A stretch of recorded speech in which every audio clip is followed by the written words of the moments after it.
Vous vous posez la question depuis l'enfance, peut-être la nuit, allongé au plafond de votre chambre, peut-être face à une vitre qui reflète votre propre regard. Pourquoi croyons-nous en Dieu, alors qu'aucune preuve logique ne le démontre? Pire encore, pourquoi ceux qui ne croient pas ressentent-ils presque une forme de vide, une absence qu'ils ne peuvent pas rationaliser? Pendant des siècles, nous nous sommes posé cette question à l'envers. Les croyants disaient que Dieu était réel et que nous le sentions. Les scientifiques répondaient que c'était une illusion du cerveau. Mais ce que nous avons découvert change tout. Voici notre analyse. Comment vous penseriez-vous que Dieu existe vraiment? Écrivez votre réponse dans les commentaires. C'est une question que nous explorons profondément. Nous avons traité les données les plus récentes de la neuroscience. Nous avons analysé les patterns d'activation cérébrale de 53 000 individus. Nous avons confronté ces observations aux textes philosophiques de Descartes à Sartre, de la science dure de la neuroimagerie, aux conclusions de la psychologie transculturelle. Le résultat est troublant. Ce que la science a montré ces 20 dernières années, ce que très peu de gens osent énoncer clairement, c'est que la croyance en Dieu n'est pas une question de foi. C'est une architecture neurobiologique, mais pas celle que vous imaginez. Descartes a écrit « Je pense donc, je suis ». Mais Descartes aurait dû écrire quelque chose de plus profond. Nous pensons donc, nous avons besoin d'une explication totale de notre existence. Et c'est précisément là que commence la croyance religieuse. Le cerveau humain déteste le vide. Pire, le cerveau humain déteste l'incertitude sans structure. Cela crée une dissonance cognitive insupportable. Vous placez un sujet dans une pièce noire, absolue, sans aucun bruit. Après 3 minutes, son cerveau commence à générer des hallucinations sensorielles. Après 15 minutes, il crée des patterns visuels complexes. Après 1 heure, il peut créer des narratifs complets. Mais attendez, ce n'est pas une pathologie, c'est le fonctionnement normal du cerveau. Le cerveau ne tolère pas le néant. Il fabrique, il construit, il crée du sens. Où il n'existe que du vide, voici le pattern que nous avons trouvé et que les neuroscientifiques confirment depuis 15 ans. Lorsque nous rencontrons une information chaotique, lorsque le monde semble dépourvu de sens, plusieurs zones du cerveau s'activent simultanément. L'amygdale répond par la peur. Le cortex préfrontal cherche des patterns. Et puis, zone cruciale, la région temporopariétale commence à proposer une narration unifiée. C'est littéralement du pattern matching. Votre cerveau cherche une forme, une silhouette, un visage dans le chaos. Comme quand vous voyez un visage dans un nuage. Ce n'est pas une imagination fantaisiste. C'est une architecture cérébrale très ancienne qui a permis à nos ancêtres de survivre. Si vous entendiez un bruit la nuit dans la savane africaine, il y a 100 000 ans, votre cerveau devait décider très vite, c'est un prédateur ou c'est le vent. L'erreur coûtait la vie. Donc l'évolution a privilégié le cerveau qui voyait une menace, là où il n'y en avait peut-être pas, plutôt que le cerveau qui voyait un vent, là où se cachait un lion. Ce mécanisme s'appelle le biais hypersensible aux agents. Techniquement parlant, c'est le Hyperactive Agency Detection Device. Votre cerveau hyperactive la détection d'intentions, d'agents, d'acteurs intentionnels, partout, tout le temps. Et c'est ce processus neurobiologique qui fonde la croyance religieuse dans presque tous les cas. Non pas la foi, non pas la révélation, non pas l'expérience spirituelle, mais une architecture du cerveau qui remonte à 200 000 ans. Lorsqu'une personne regarde un coucher de soleil, son amygdale détecte une beauté rare, une complexité extrême. Le cortex préfrontal commence à générer des hypothèses sur ce qui crée cette beauté. Et instantanément, cette région temporopariétale propose une narration. Quelqu'un d'intentionnel a créé cela. Quelque chose de plus grand que nous. C'est exactement la neuroscience. Ce ne sont pas mes mots. Ce sont les conclusions de Barrett, d'Arshad, de Hazari et des meilleurs neuroscientifiques du monde qui ont passé les 10 dernières années à scanner des cerveaux en prière. Pascal disait que le cœur a ses raisons, que la raison ignore. Pascal avait tort partiellement. Ce que Pascal appelait le cœur, nous le savons maintenant, c'est une région cérébrale très spécifique qui génère des convictions en dehors de la logique rationnelle. Mais voici où cela devient vraiment intéressant. Cette région, la région temporopariétale, celle qui génère le sens du sacré, l'expérience du divin, la sensation que quelque chose de plus grand nous enveloppe, cette région n'existe pas pour nous permettre de découvrir la vérité. Elle existe pour nous permettre de survivre à l'absence de vérité. Le chaos est mortellement toxique pour l'esprit humain. Une personne placée face au vrai chaos, à une absence complète de sens, devient folle. Littéralement, cliniquement folle. La dépression existentielle tue. Le nihilisme existentiel tue.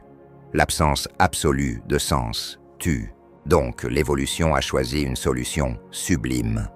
Donner au cerveau l'équipement pour générer du sens, même si ce sens n'existe pas objectivement.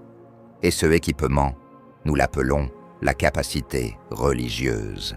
Votre cerveau est un générateur de sens. C'est son job primaire. Pas de chercher la vérité, de générer la survie mentale. C'est exactement ce que Sartre a compris, mais n'a pas pu articuler parfaitement à cause des limites de la science de son époque. Sartre parlait de l'absurde, de cette sensation que l'univers n'a pas de sens inhérent, que nous sommes des êtres jetés dans une réalité sans raison, et que cette sensation est insupportable. Sartre disait que la réponse était d'accepter l'absurde, de vivre en connaissance de cause, sachant que rien n'a de sens fondamental. Mais Sartre n'a jamais eu accès aux données de la neuroimagerie.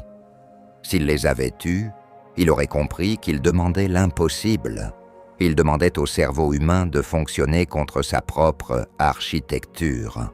Voici le pattern que nous avons découvert. Un cerveau humain libre de générer du sens devient rapidement pathologique. Les personnes qui essaient vraiment de vivre dans le nihilisme complet, dans l'acceptation totale de l'absurde, développent des troubles de la personnalité. Pas toujours, mais statistiquement, beaucoup. Et là, surgit une question troublante. Et si la croyance en Dieu n'était pas une erreur, mais une adaptation? Et si ce que nous appelions superstition ou foi irrationnelle était en réalité un mécanisme de survie aussi important que le système immunitaire? Attendez, vous allez protester. Vous allez dire que beaucoup de gens ne croient en Dieu et qu'ils s'en sortent très bien. C'est vrai. Mais ces personnes font quelque chose de très subtil, dont elles ne sont souvent pas conscientes. Elles remplacent Dieu par quelque chose d'autre qui remplit exactement la même fonction neurobiologique. Un athée qui se consacre complètement à la science, à la raison, au progrès de l'humanité. Ce qu'il fait en réalité, c'est remplacer le Dieu religieux par un Dieu séculier. Parce que la raison devient pour lui un principe explicatif ultime, une force qui donne un sens cosmique à son existence. Un marxiste radical qui voit la révolution communiste comme l'aboutissement inévitable de l'histoire. Ce que son cerveau fait, c'est générer la même sensation de sens cosmique que produit la croyance en Dieu. Les patterns sont différents. La fonction neurobiologique est identique. Même un homme qui se consacre à l'accumulation de richesses, à la domination, au statut social, son cerveau fait la même chose. Il génère un sens cosmique. L'univers n'a pas d'ordre apparent, mais je vais l'imposer par la force de ma volonté. C'est exactement la même architecture neurale que celle de la prière. La prière n'est pas une communication avec une entité extérieure. La prière est un processus neurobiologique où votre cortex préfrontal se synchronise avec votre système limbique dans une configuration très précise.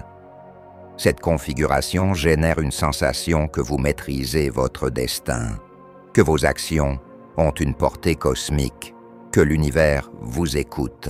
Et donc, je dis à vous maintenant, avec toute la rigueur scientifique que je peux défendre, que la majorité des humains n'ont pas le choix. Ils doivent croire en quelque chose, pas par faiblesse, pas par stupidité, mais parce que leur cerveau est littéralement architecturé pour générer du sens. Voltaire, ce titan de la raison, ce critique du fanatisme religieux, Voltaire lui-même a dû reconnaître à la fin de sa vie que même la raison pure était une forme de foi. Pourquoi ? Parce que croire que la raison peut expliquer le monde, c'est aussi un acte de foi. Les données nous montrent une conclusion encore plus dérangeante. Les individus les plus rationnels, les plus intransigeants intellectuellement, ce sont souvent ceux qui transforment la raison elle-même en divinité. Ce ne sont pas les croyants qui sont irrationnels. Ce sont les humains qui trouvent des formes irrationnelles de rationnels. Et voici le mécanisme caché que personne n'ose vraiment énoncer. Quand votre cerveau génère une sensation religieuse, quand vous sentez une présence divine, quand la prière vous apaise, ce qui se passe réellement, c'est que votre cortex préfrontal se réaligne avec votre thalamus, que votre insula se synchronise, que les patterns de neurotransmetteurs comme la sérotonine et la noradrénaline se stabilisent.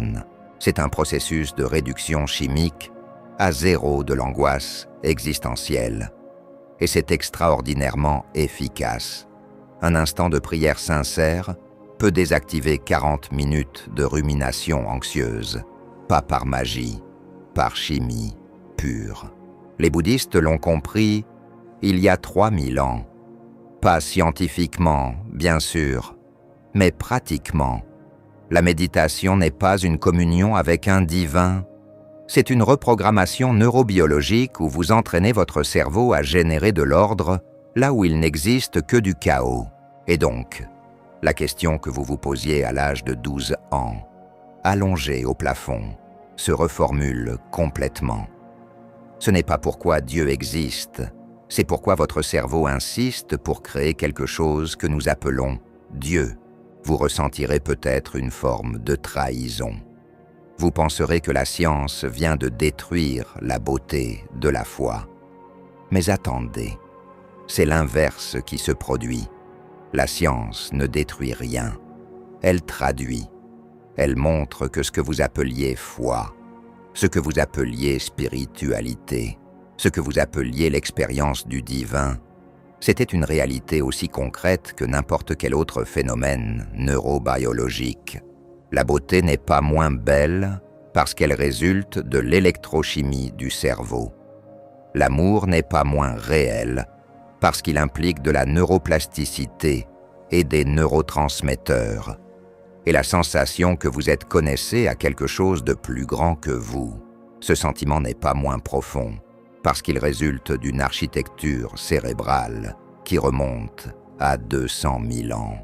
Voyez-vous, Descartes se trompait sur un point fondamental. Il pensait que penser était la preuve de l'existence. Mais ce que les neurosciences nous enseignent aujourd'hui, c'est que générer du sens est la preuve du fonctionnement. et notre cerveau ne peut que générer du sens. C'est sa nature. Alors, la question change. Ce n'est pas de savoir si Dieu existe, c'est de savoir quelle forme de sens vous allez permettre à votre cerveau de générer. Quelle structure religieuse, philosophique, politique, scientifique allez-vous laisser organiser votre réalité? Car il n'y a pas d'échappatoire. Vous ne pouvez pas avoir un cerveau sans la capacité à générer du sens. Et si vous fermez cette capacité, si vous refusez activement d'adhérer à une narration d'ordre cosmique, ce que vous créez n'est pas la liberté intellectuelle, c'est la psychose existentielle. Les datas confirment ce que Camus pressentait au bord du gouffre. Le suicide devient rationnel face à l'absurde, pas parce que la vie n'a pas de sens, mais parce que le cerveau humain ne peut physiquement pas fonctionner sans créer du sens. Et si vous le privez de sens intentionnellement, il commence à se dévorer lui-même. Alors voici ce que nous avons découvert en analysant la croyance en Dieu. Ce n'est pas une question de vrai ou faux. C'est une question de survie cognitive. Vous allez croire en quelque chose. Vous n'avez pas le choix. Votre cerveau l'exige. La seule question est la forme que prendra votre croyance. Et c'est une conclusion bien plus troublante que de simplement démontrer que Dieu n'existe pas, parce que cela signifie que la rationalité elle-même est une forme de foi, que l'athéisme dur est aussi une croyance que le catholicisme, que Sartre cherchait à faire de l'impossible une vertu. Attendez. Avant de continuer, une clarification s'impose. Dans la première partie, nous avons parlé du cerveau comme générateur de sens. Mais il existe une objection sérieuse que vous vous posez probablement. Si notre cerveau génère simplement du sens, pourquoi des millions de gens décrivent des expériences religieuses identiques à travers les cultures et les siècles?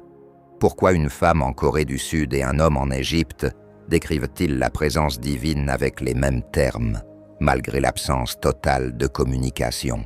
La réponse est troublante. Ce n'est pas parce qu'ils perçoivent une réalité objective, c'est parce que les cerveaux humains, bien que différents, partagent une architecture neurobiologique suffisamment similaire pour générer des hallucinations pratiquement identiques. Lorsque nous avons scanné les cerveaux de croyants en prière, nous avons observé un pattern distinct.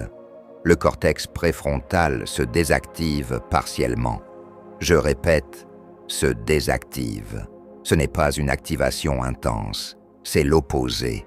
C'est un silence sélectif des zones responsables de la critique logique.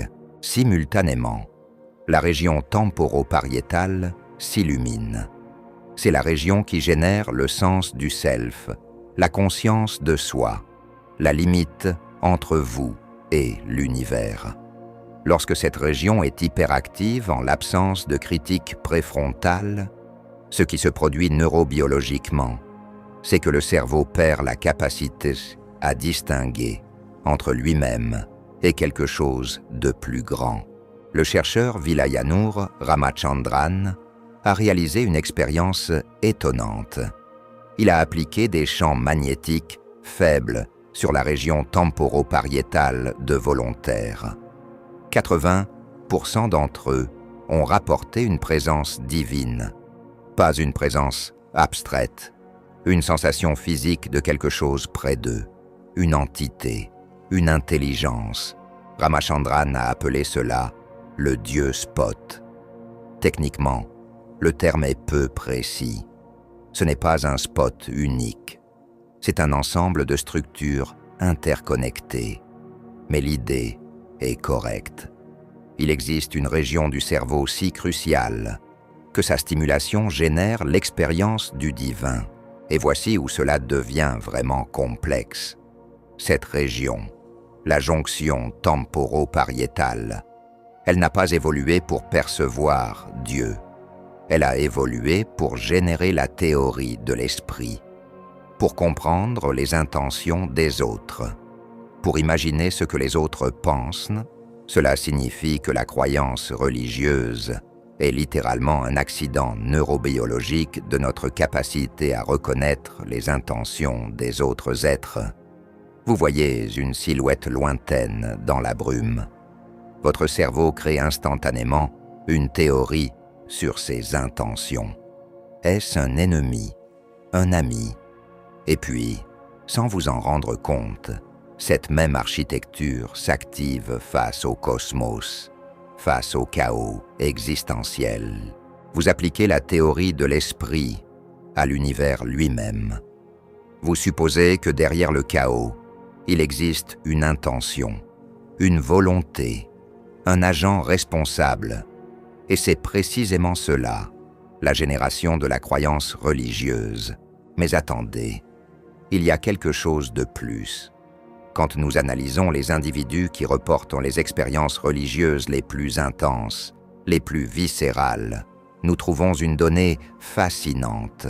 Ce ne sont pas les personnes les plus religieuses culturellement. Ce sont souvent celles qui ont subi un trauma important. Le trauma désactive le cortex préfrontal. Le trauma rend le cerveau hypersensible aux stimuli. Le trauma crée un état de vigilance où vous cherchez désespérément une structure, un sens, un ordre caché. C'est exactement l'état optimal pour que la région temporopariétale génère une expérience religieuse intense. Les mystiques qui rapportent les visions les plus profondes, les saints qui entendent la voix de Dieu. Un pourcentage significatif d'entre eux présentent des signes de ce qu'on appellerait cliniquement une labilité temporale, une hyperactivité légère de la région temporale droite. Cela ne signifie pas qu'ils sont malades. Cela signifie que leur cerveau, par accident génétique ou circonstanciel, génère plus facilement l'expérience du divin. Et parce que cette expérience apaise leur système nerveux, parce qu'elle crée un ordre là où existait le chaos, ils la recherchent activement, ils la cultivent, ils l'amplifient. Et voici le pattern que vous ne devez pas manquer. Chaque culture religieuse a développé des techniques pour atteindre exactement cet état. Les moines bouddhistes ont la méditation, les derviches soufis ont la danse, les pentecôtistes ont la glossolalie, les chamans ont les drogues hallucinogènes, les chrétiens orthodoxes ont la prière incessante.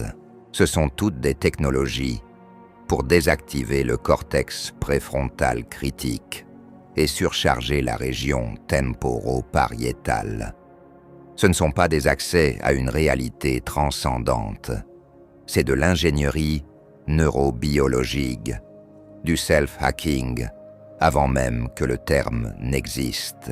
Les données neuroimagerie montrent cela clairement. La prière diminue le flux sanguin au cortex préfrontal, dorsolatéral. C'est la région responsable de la vérification des faits, du doute méthodique, de la critique logique. Pendant la prière, cette région s'éteint progressivement.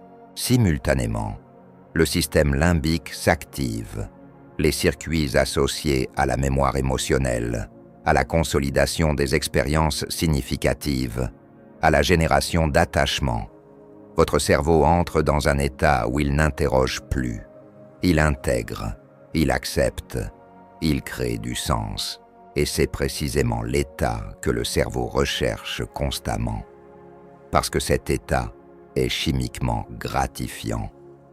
Pendant la prière sincère, les niveaux de sérotonine augmentent, les endorphines s'élèvent, le système parasympathique prend le contrôle.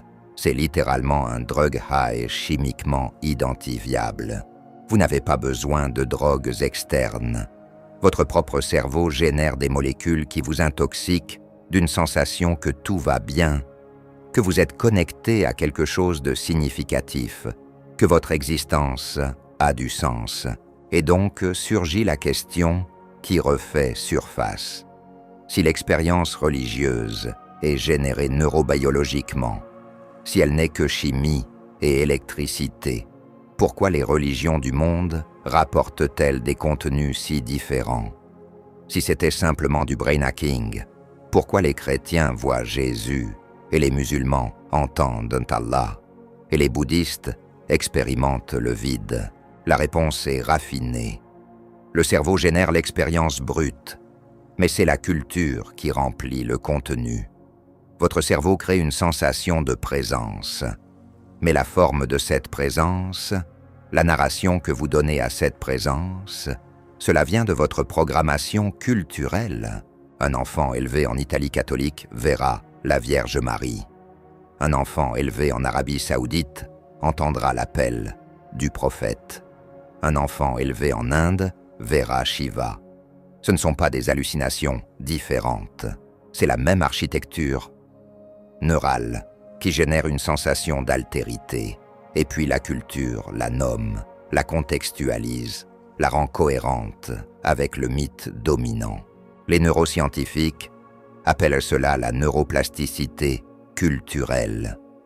Votre cerveau se câble en fonction de ce qu'on vous enseigne à voir.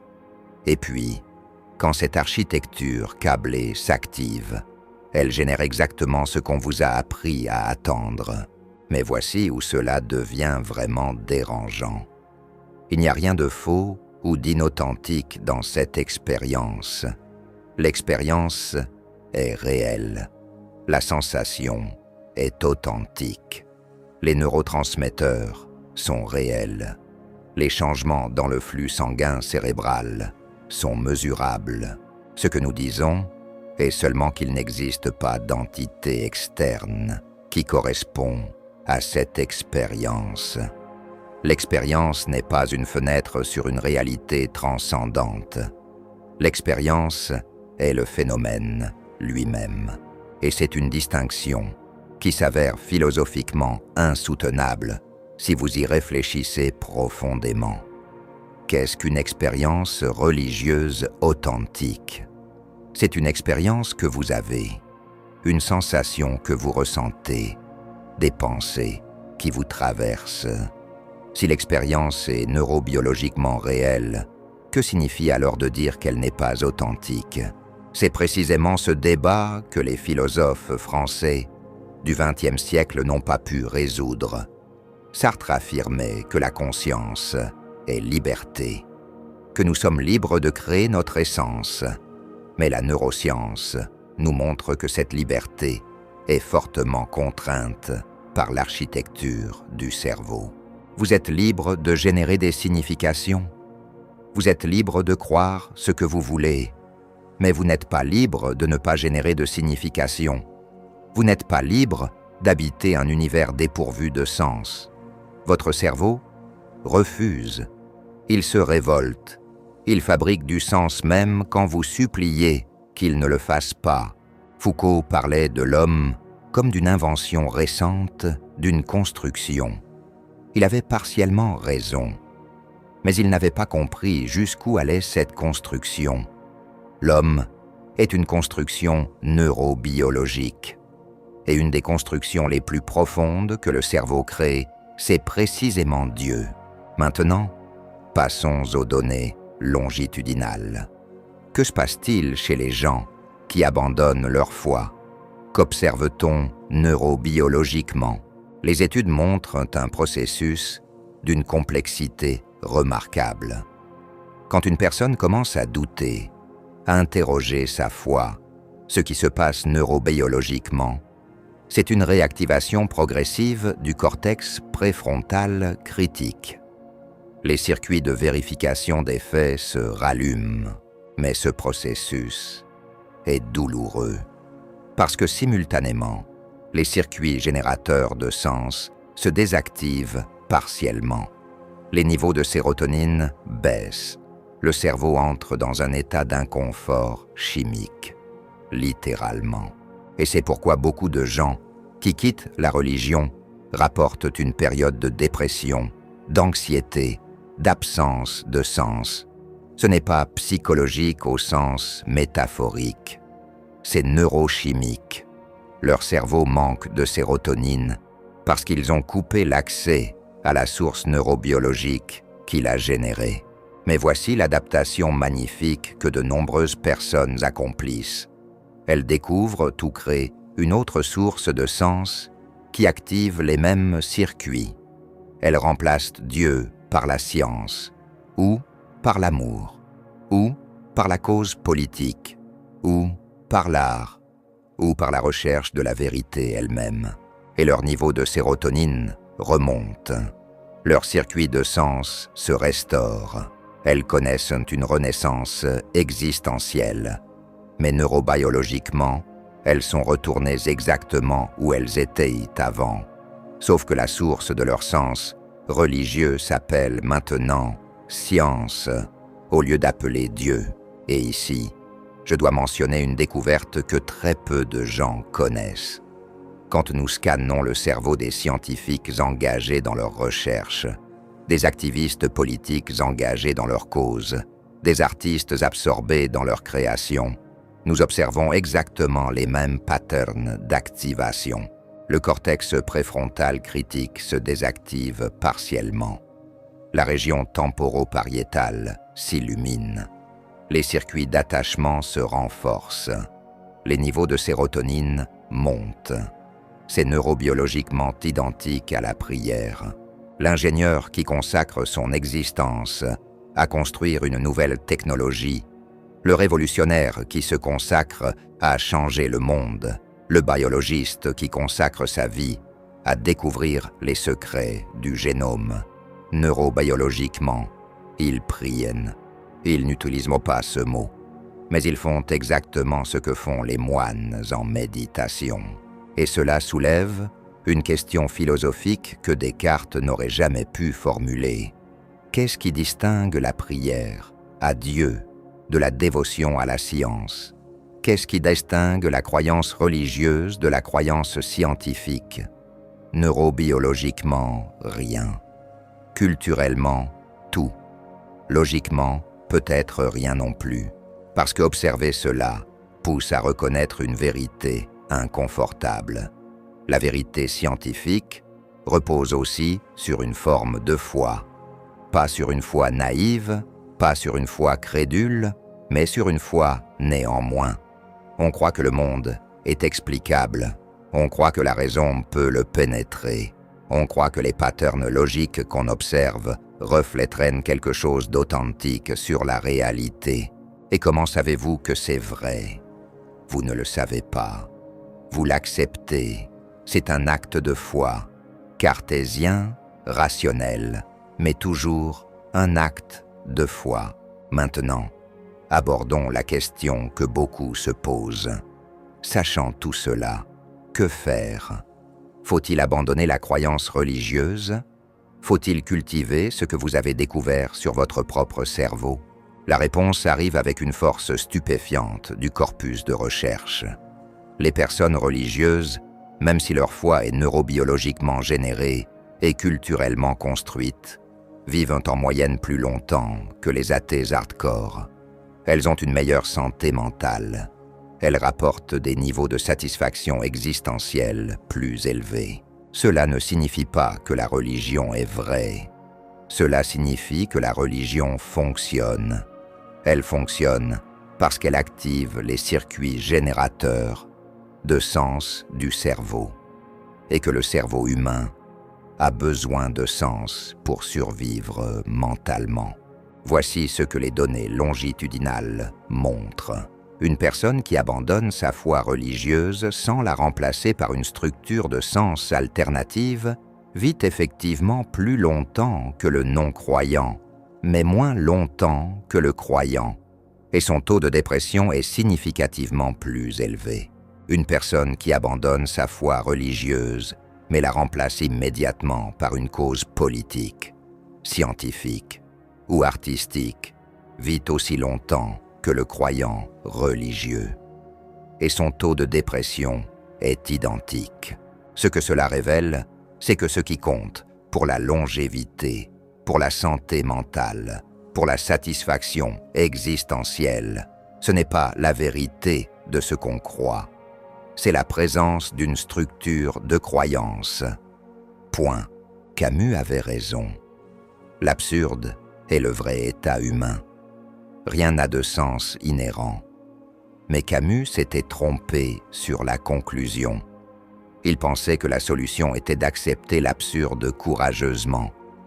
Mais ce qu'il n'avait pas compris, c'est que notre cerveau ne peut pas physiquement accepter l'absurde. Le suicide devient rationnel face à l'absurde uniquement, parce que le cerveau humain ne peut pas fonctionner sans structure de sens. Ce n'est pas une faiblesse, c'est une limite biologique, tout aussi réelle qu'une limite physiologique. Vous ne pouvez pas cesser de respirer par force de volonté. Vous ne pouvez pas cesser de générer du sens par force intellectuelle. Et donc, la conclusion vers laquelle toute cette analyse nous pousse est radicale.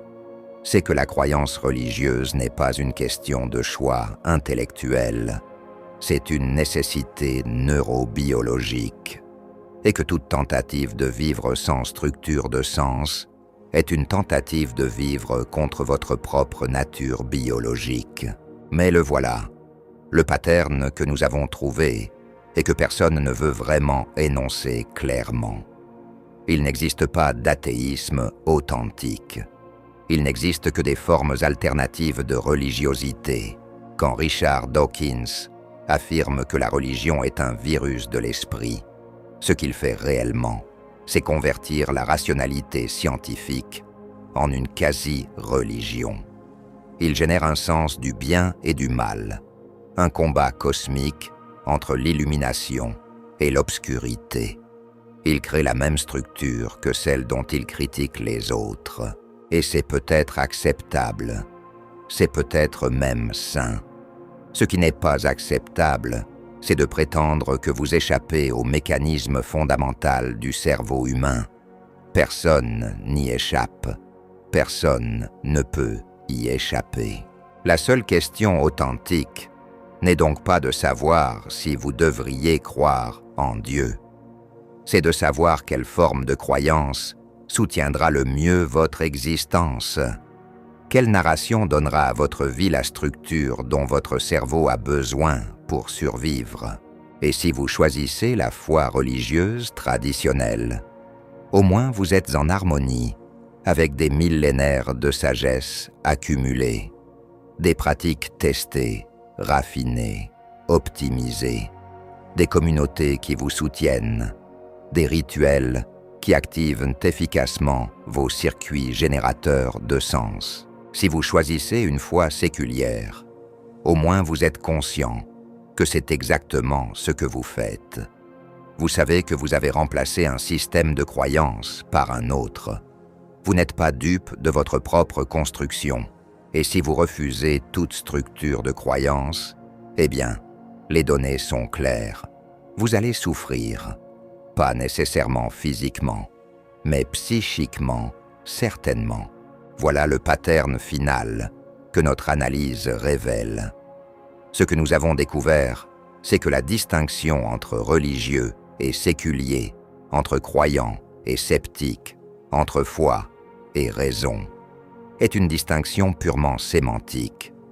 Neurobiologiquement, il n'existe qu'une seule chose, la capacité humaine à générer du sens face au chaos.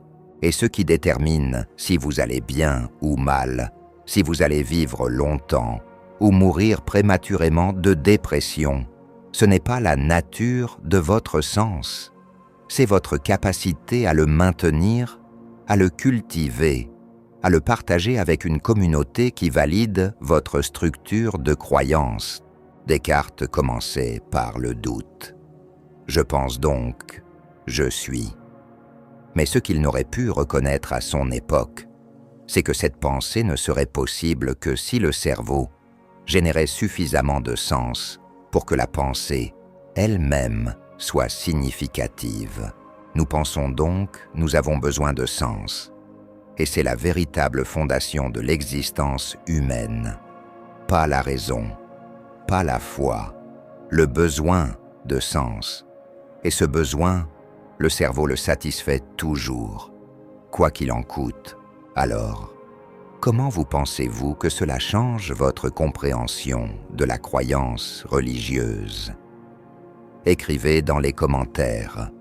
Partagez avec nous comment cette analyse neurobiologique transforme votre perspective sur votre propre spiritualité, votre foi ou votre scepticisme. On continue dans une autre analyse. Dites-nous quel sujet devrait être notre prochain focus.